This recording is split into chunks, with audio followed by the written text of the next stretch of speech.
Bakit may mga nagbubutas sa disyerto? Para ba maghanap ng langis? Hindi, para magtanim ng mga puno. Ang tradisyonal na paraan ng pagtatanim ay maghukay ng butas, maglagay ng punla at diligan. Pero sa disyerto, napakahalaga ng tubig. Kung sobrang lalim ang butas at mabagal ang pagpuno, mabilis na mag-i-evaporate ang tubig sa lupa. Ang bagong paraan ng pagtatanim ay gumagamit ng hose para maghukay ng butas, magtanim, at magdilig ng sabay-sabay.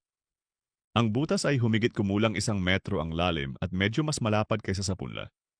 Sa loob lamang ng 10 segundo, tapos na ang pagtatanim at may survival rate na higit sa 70%. Pero bakit nila ito ginagawa?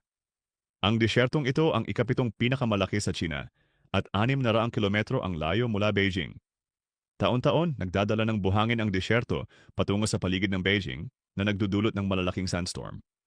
Upang solusyonan ito, gumastos ang China ng $200 milyong para magdala ng tubig mula sa ilog papunta sa disyerto. Bukod sa paglaban sa disyerto, tinutulungan din nito ang mga residente sa kanilang problema sa tubig. Sa ngayon, 80,000 ektarya ng disyerto ang natamnan na ng mga halaman.